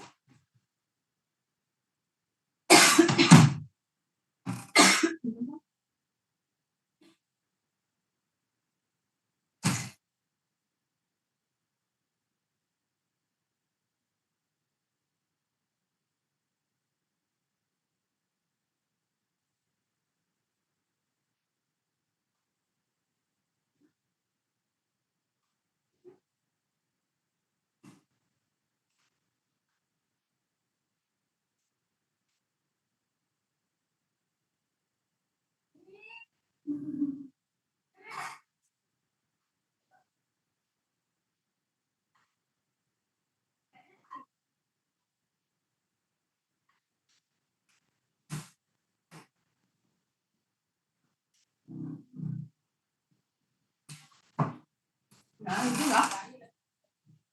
Sebentar tuh.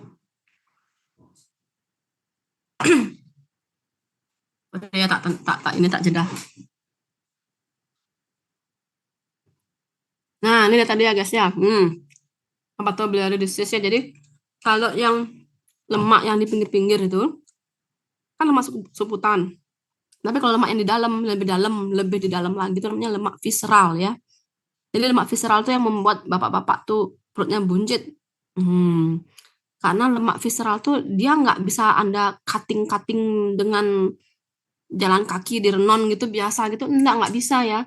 Jadi dia memang nempel dan warnanya kuning tuh lemak-lemak gajih-gajih itu loh. Nah itu dia lemak visceral, dia nempel sama organ dalam.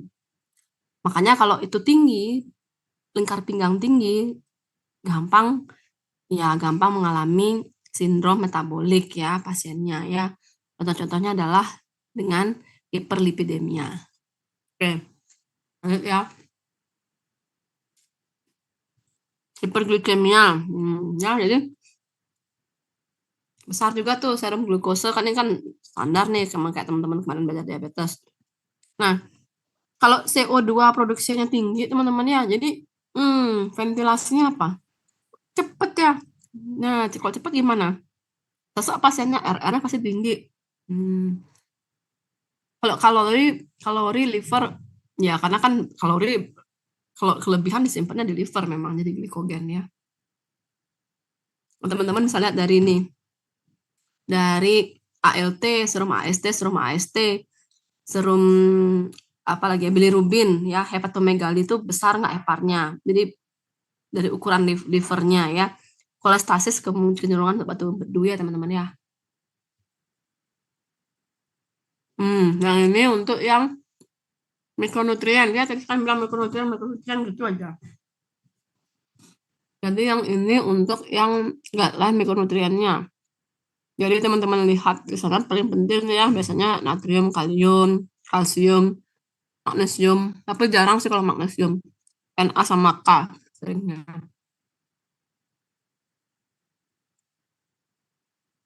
Kalau vitamin, oh ya, selain zinc tadi ya magnesium, saya lupa tadi ngasih tahu. Kondisi apa sih yang memerlukan magnesium lagi teman-teman? Kondisi apa ya teman-teman yang dapat magnesium? Saya tak aja.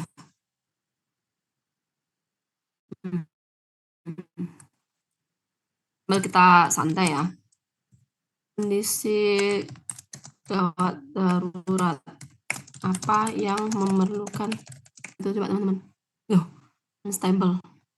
Kelihatan nggak ya? Kelihatan pasti. Apa teman-teman? Coba dijawab tuh teman-teman.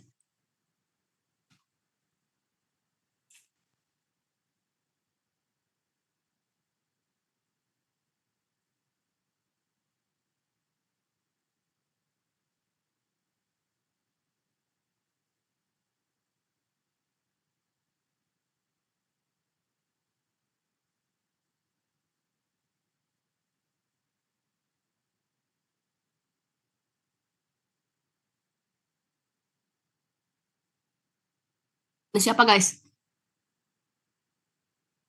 Kejang ya, benar ya, kejang terutama kejang pada kehamilan ya. Karena tidak pakai phenytoin ya. Pakainya GSO4. Oke ya.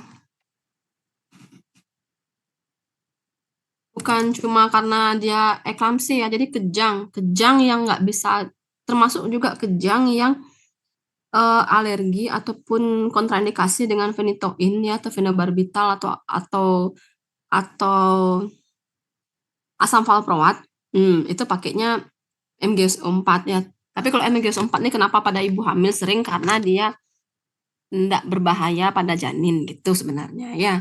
Makanya dipakainya MGSO4. Ya IV ya bukan IM ya, bukan juga per oral ya, bukan ya.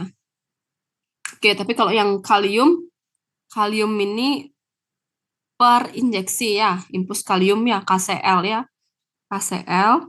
Nanti kalau sudah normokalemi ini bisa pindah menjadi kalium per oral ya, bisa ada kalium per oral itu ada sediaannya.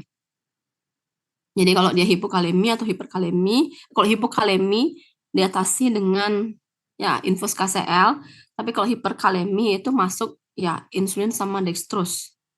Dextrose apa namanya? 40 tapi diencerkan dulu ya, jangan yang langsung 40 Anda suntikkan itu nyeri dia ya pasiennya ya. Oke, diencerkan pelan-pelan, dititrasi pelan-pelan gitu. Nanti kalau udah normokalemi, biasanya maintenance-nya dengan pakai aspart, ya K-aspart gitu ya, atau kalitik ya, kalitik. Nah, itu bisa dipakai ya untuk menjaga kadar kalium, pakai per oral. Kalau vitamin, nah ini vitamin biasanya nih lihat kondisi ya.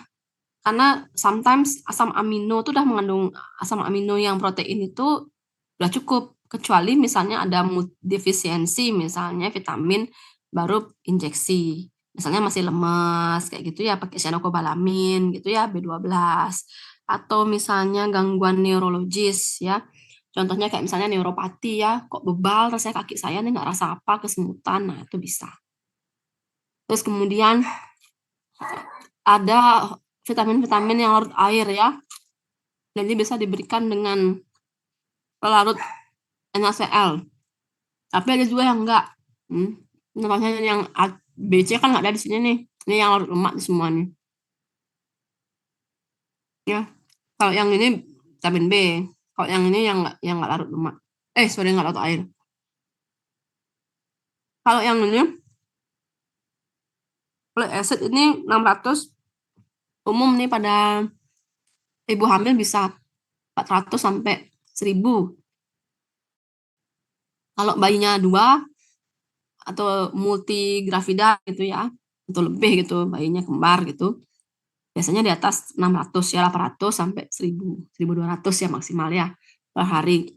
Tapi kalau yang ibu hamil biasa gitu, misalnya bayinya 1, kemudian cukup umur gitu ya, nggak ada kelainan dari segi fungsi fisiologis atau genetika, 400 sampai 600 cukup. Untuk apa tuh tujuannya teman-teman? Apa fungsinya?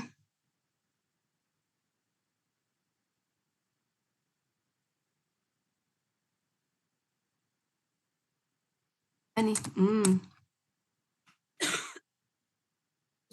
saya chat ya.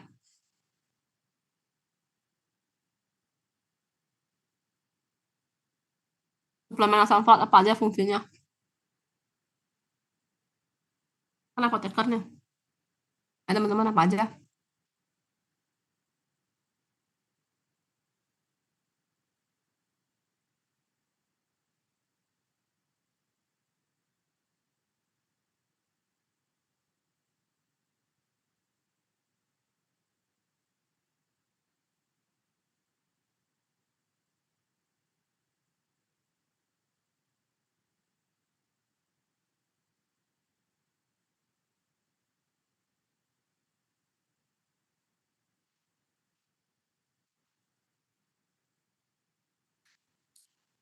Oke. Alright, masih sama nih ya. Iya. Oke, stop ya. Oke, stop. Yuk. Bisa untuk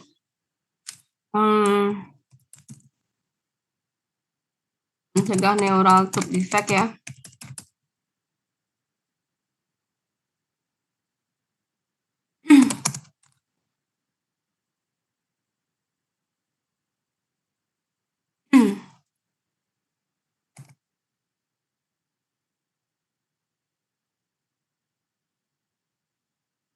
Ini ya teman-teman harus ini ya.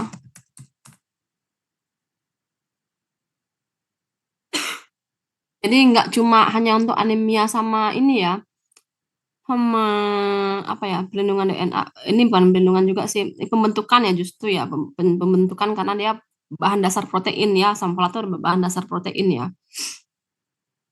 Jadi pelindungan itu maksudnya mencegah neural tube defect karena kurangnya asam folat tuh menyebabkan spina bifida ya. Jadi nah ini keluar nih dari sumsum tulangnya ini ada kayak bendul-bendulnya itu. Nah, ada saraf yang keluar di sana. Nah, jadi nggak nutup nih tulang-tulangnya ini loh.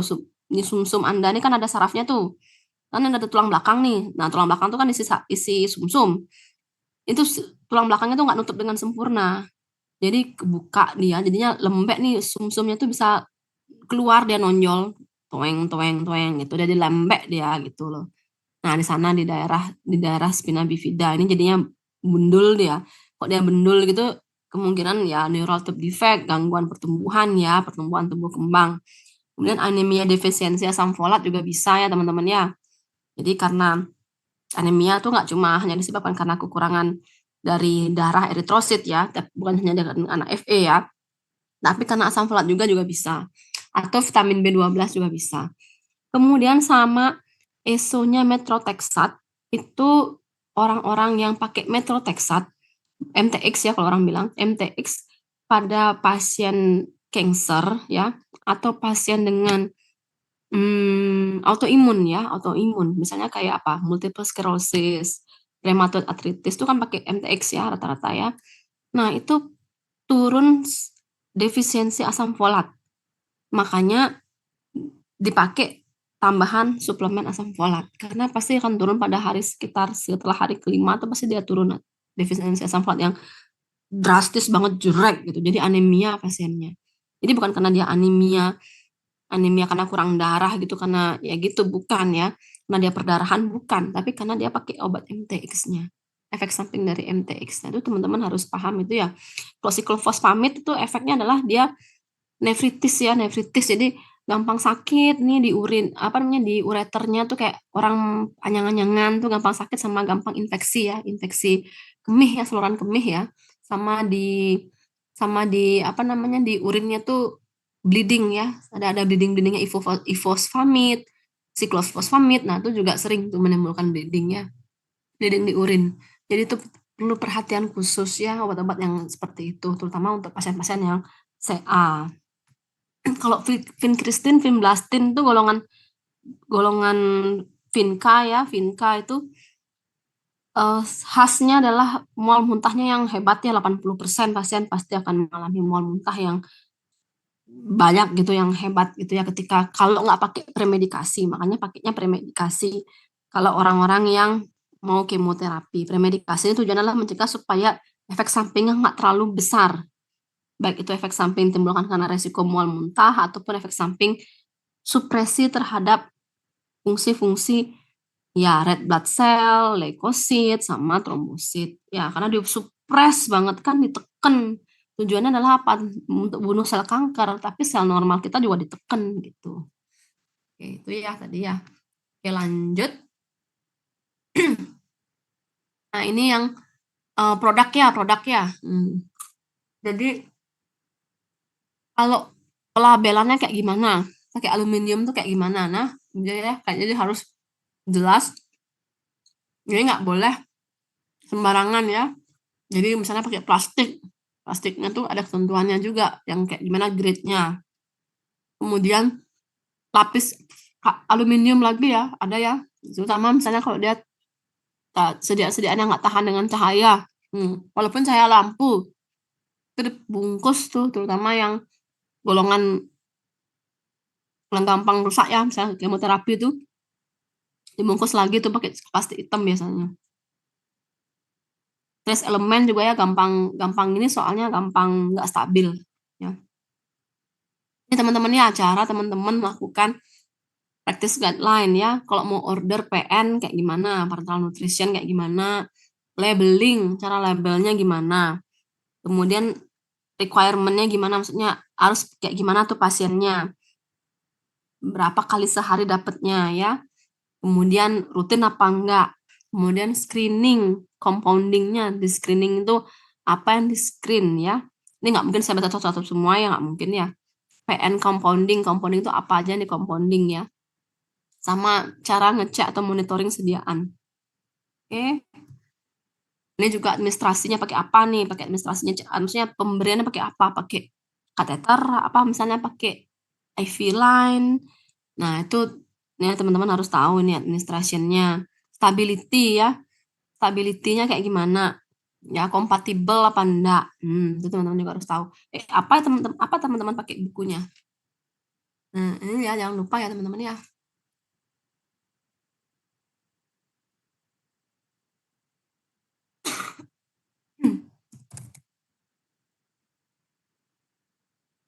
Pakai ya teman-teman ya. Saya cek dulu buku saya ada nggak ya? Tunggu sebentar. Misalnya ada, tinggal teman-teman ini aja ya. Coba cari, aku punya nggak ya?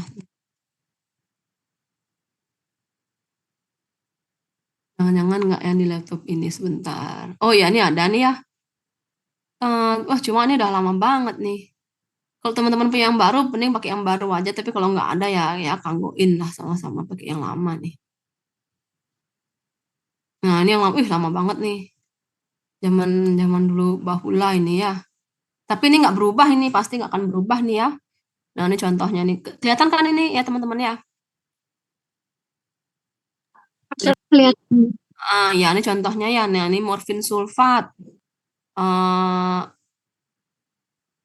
ya, konsentrasinya berapa gitu ya. Kemudian Remax, maksudnya kompatibel dalam berapa lama gitu misalnya ya, levofloxacin itu visually kompatibel berapa ya.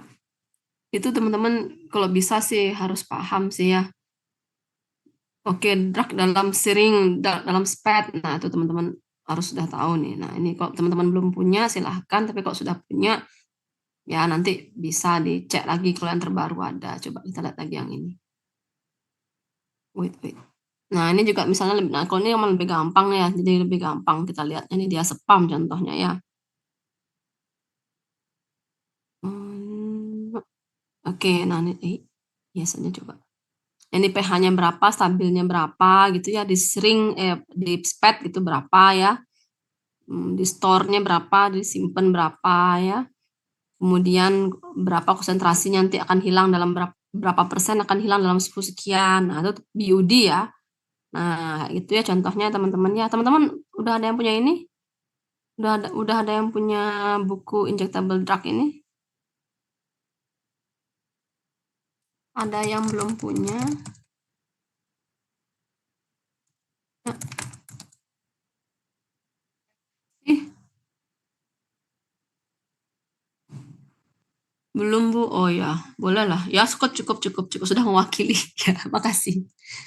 Ya, jadi itu bisa ya. Oke. Nah, ini ya bisa ya ini ya. Apa ini ya saya lupa nih. FBC. Oh, ini nih sediaan ya. Ini misalnya infus ya kok subkutan sih. Yang lebih gampang lah. Nah, ini misalnya apa ya? Kok apomorfin? Ntar dulu guys, tak lihat dulu. Amiodaron berapa misalnya harusnya digunakan sebagai apa, berapa mili dalam berapa di ampulnya gitu ya. Kemudian pre-treatmentnya maksudnya sebelum pakai amiodaron apa yang harus dilakukan ya. Jangan digunakan pada kondisi apa. Ya, hati-hati pada pasien dengan heart failure.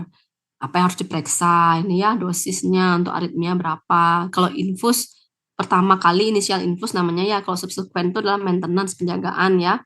Kemudian intravena. Nah, ini kompatibel ya justru dengan NaCl ya. Jangan macam-macam nanti amiodaron nanti Anda campur dengan NaCl. Nggak mau dia ini kok bisa dia nggak? Ya ternyata memang nggak kompatibel ya. Jadi nggak semua obat tuh Anda larutkan dengan NaCl ya. Oke, kemudian very iritan nih, hati-hati nih very iritan. Jadi sentik sedikit aja dia udah sakit gitu. Jadi pakainya glukos 5% ya. Nah, ini kemudian injeksinya adalah nih pakai gini ya.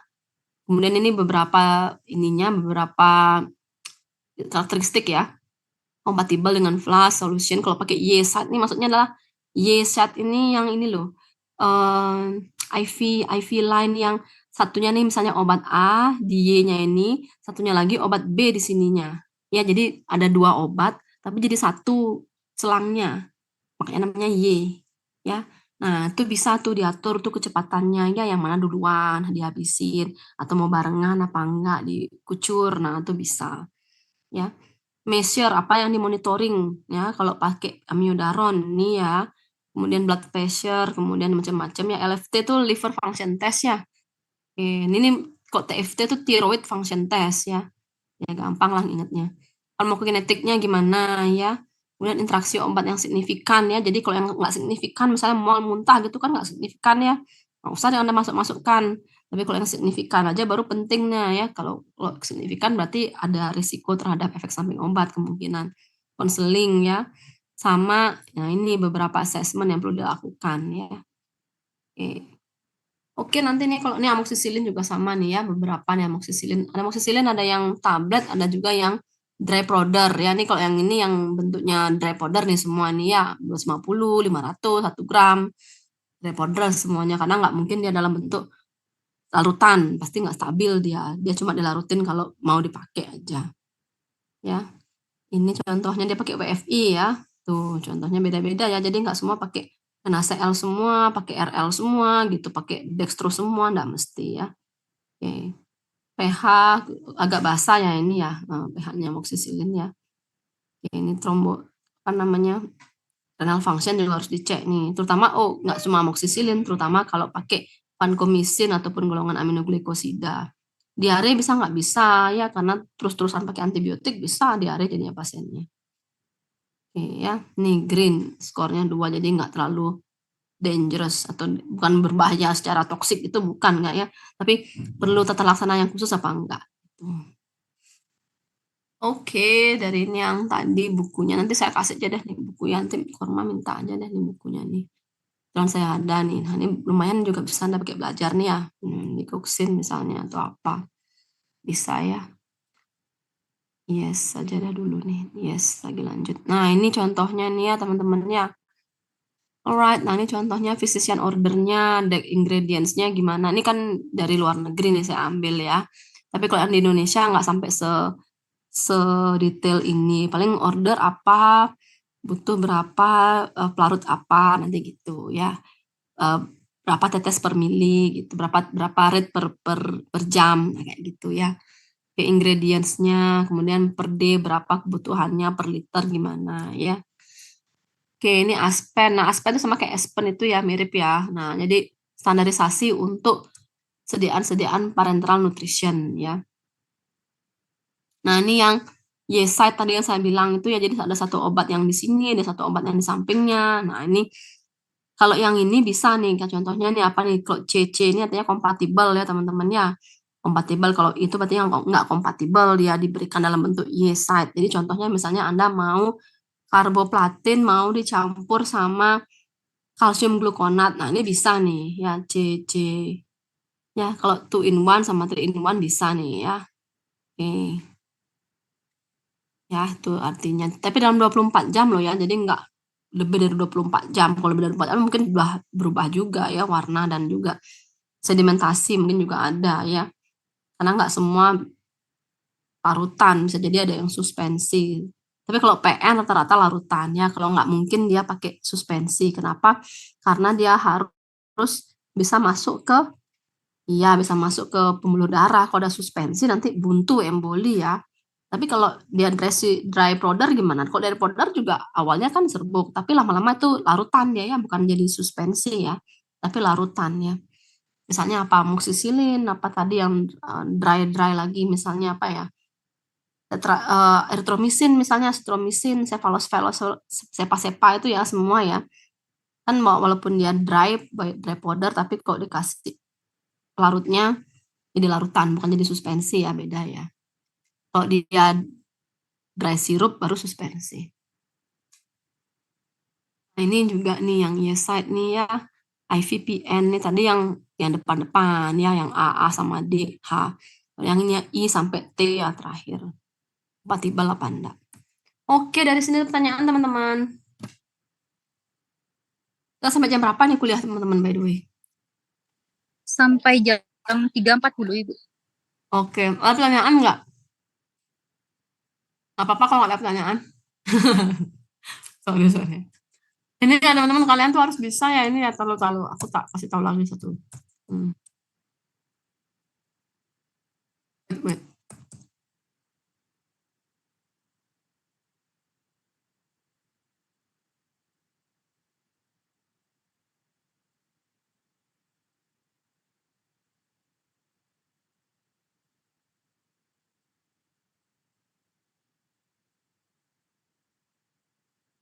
Ini ya, kalian tuh harus bisa ngitung TPN ya. Jadi saya kasih deh ini berapa kebutuhannya. Cara ngitung TPN ya. Itu juga harus bisa nih. Ini kan memang dari pustakanya pustaka dari asing ya, teman-teman harus belajar ini ya. Sama, bentar dulu. Wait, wait. Hmm.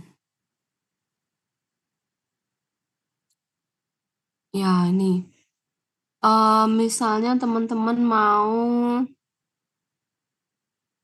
ngitung isotonik ya. Nah, itu bisa nggak ngitung isotonik? Dosis CSN factor, kemudian adjustment, pH, kalau pH mas saya rasa udah bisa ya. Dosis insulin, dosis flow apa namanya IV drip ya. Berapa teman-teman pakai nih? Ya, ini contohnya nih. Coba nih kerjain nih nomor 1 ya teman-teman, bisa nggak nih? Yes, ini nomor 1 ya. Mana dia? Nah, teman-teman bilang nggak ada ini, nggak ada pertanyaan.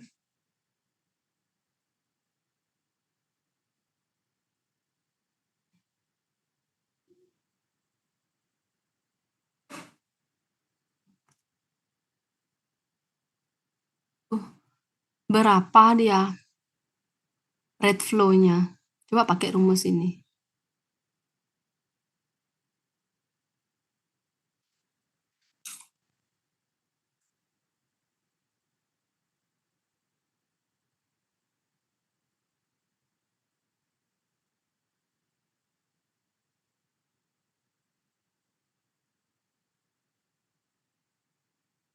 Sebuah infus isinya 1000 mili ya. 1000 mili RL. Dicanangkan atau dimulai itu sejak jam 8 pagi. Kemudian mau running itu sampai jam 12 ya. Jadi jam 12 jam gitulah ya. 12 jam itu harus ada infus RL dalam tubuhnya pasien ya. Jam 3 sore itu masih 800 mili ya di botol. Berapa rate-nya, berapa kecepatan infusnya itu ya, flow-nya itu, supaya bisa memberikan 15 drop, 15 tetes per mili, supaya tuh sediaan tuh habis dalam 12 jam. Itu. Berapa jawabannya?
Berapa teman-teman?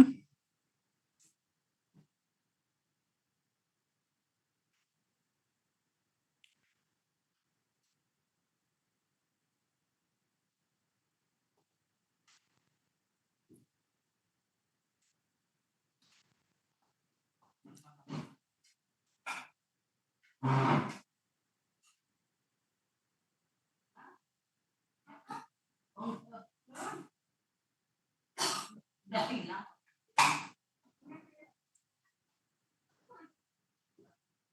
40 drop per menit ya. Coba kita lihat ya. Oke, 40 drop ya per menit ya. Jadi 800 kan mili sediaannya, sisa 15 ya, 15 drop per mili ya. Kan 5 jam ya, masih lagi 5 jam kan? Kali 60 menit. Nih aja lihat nih. Nah, 40 drop per menit ya. Kalau pakai rumus yang ini, nah ini lagi ya contohnya ya. Jika 800 mili diinfuskan dalam 300 menit, berapa mililiter dalam 1 menit? Ya berarti kan 2,67-nya, 2,7. Jika 15 drop, 15 tetes terkandung dalam 1 mili, berapa drop atau berapa tetes dalam 2,7 milian tadi? 40 drop. Jadi 40 drop per menit gitu. Ya, jadi jangan bingung ya.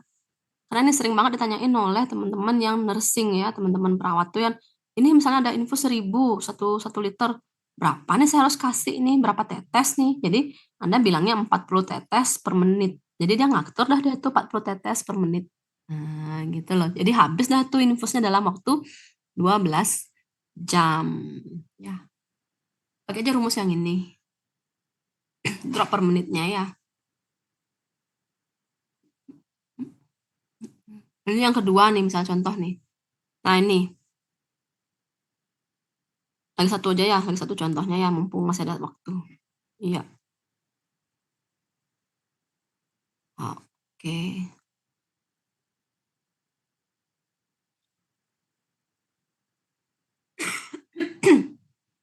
1 liter D5W itu artinya dextrosa 5% dalam water ya, IV dalam 24 jam. Berarti 1 hari ya. Berapa drop per menit yang harus diinfuskan jika pakai microdrop? Microdrop itu tentunya 60 tetes per mili. Ya, bisa jadi pakai microdrop tuh. Jadi 60 tetes lebih tipis lagi, lebih kecil-kecil lagi tetesannya.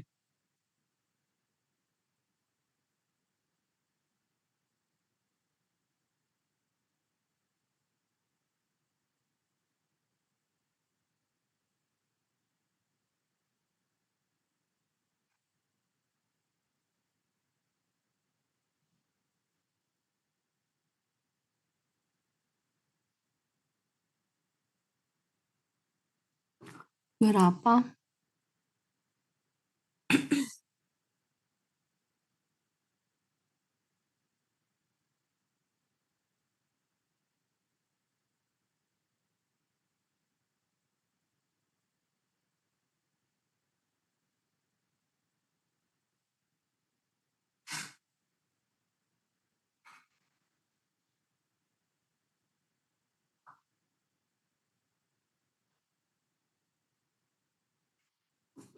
Oke, kira-kira berapa?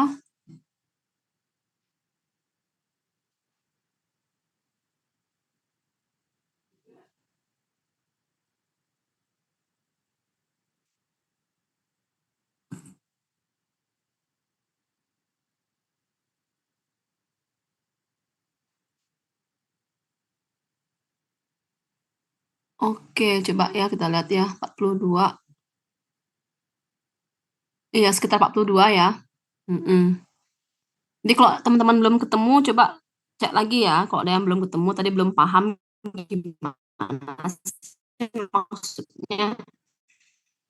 Nah, coba cek lagi ya sama teman-teman yang sudah dapat ya. Jadi kan 1.000 dikali 60 ya, 60 microdrop ya, 60 menit. Jadi 42 ketemunya. Tapi kalau misalnya teman-teman pakai pakai proporsi, nah ini misal contohnya 1.000 dalam 24 dalam segini 1.400 menit ya. Jadi berapa dia per milinya dalam 1 menit. Nanti baru dikali 60 dropnya berapa. Ini kan pakai rumus perbandingan aja nih proporsi ya. Nah, oke, nah ini kalau yang lain ya teman-teman ya. Nah ini banyak nih soal-soal ya teman-temannya. Jadi teman-teman belajar nih di sini tuh banyak banget nih tuh. Serut. Nah ini lumayan nih kalau untuk belajar soal apa nih? CBT ya, CBT. Nah bisa nih. Tinggal di bahasa Indonesiain aja ini nanti ya. Bisa nih insulin ya, kalau insulin kayak gimana. Sama yang tadi ini yang Med for Nurse. Ini walaupun nurse tapi menurut saya farmasinya banyak nih. Jadi teman-teman bisa belajar dari sini itu tentang ini, sistem metrik kan udah dari awal, udah tahu. Kalkulasi dosis misalnya oral ya. Nah ini misalnya berapa tablet gitu ya, berapa tablet butuhnya, nah gini. Ini kan yang oral mah gampang mah yang oral. Injeksi terutama ya, packaging-nya kayak gimana kalau injeksi, saya nggak mungkin semua nih saya berikan di kuliah ya, kan habis waktunya ya. Nah ini apa label-labelnya, isi label-labelnya ya, syringnya itu apa aja, intramuskular itu berapa needle-nya yang dibutuhkan ya. Kemudian tes apa yang diperlukan ketika pakai intradermal, subkutan ya, misalnya injeksi. heparin, misalnya insulin, misalnya tetanus toksoid. Nah, itu pakainya yang subkutan ya. Kemudian nih formula metodenya bisa 1 miligram. Pasiennya diminta 1 miligram, punya 5 miligram per mili, berapa mili. Nah, kayak gitu banyak nih. Contoh-contoh yang lain-lain tuh banyak-banyak banget ya. Jadi teman-teman bisa tuh belajar dari sini sebenarnya. Intravenous misalnya calculate flow rate ya. Nah, ini juga bisa nih teman-teman pakai nih. Berapa jam jadinya ya. Oke, contohnya ini. Itu bagus nih bukunya menurut saya buat belajar ya. Nah, ini micro drip tuh yang kayak gimana nih micro drip. Ini macro drip. Nanti kita mungkin akan lebih banyak lagi bahas tuh ya. Oke, sama total drop pakai total drop factor ya teman-teman ya. Nah, ini juga nih soal-soal soal-soal cerita. Ini juga bisa nih Y, ini contohnya Y ya. Y yang satu nih, ini yang satu lagi Y-nya. Ini ada piggyback-nya. Ada sistem clap-nya ya di sini ya. Nah, itu. Ini contohnya ya yang tadi ya IV push nih yang kayak gini IV push ya. Jadi dia di pelan-pelan nih kayak IV bolus nih ya. Oke, kemudian lagi nih soal-soalnya ya teman-teman ya. Kalau teman-teman mau belajar nih silahkan lah buat belajar UKM PPAI, OSC gitu. Atau CBT itu bisa tuh. Oke, dari sini pertanyaan teman-teman. Kalau tidak ada, kita akhiri teman-teman ya. Terima kasih semuanya teman-teman sudah berkenan hadir dan juga teman-teman sudah meluangkan waktu ya di hari ini. Terima kasih semua. Nanti kita ketemu lagi di pertemuan berikutnya ya. Bye-bye. Selamat sore, terima kasih Bu. Alright, terima kasih sama-sama.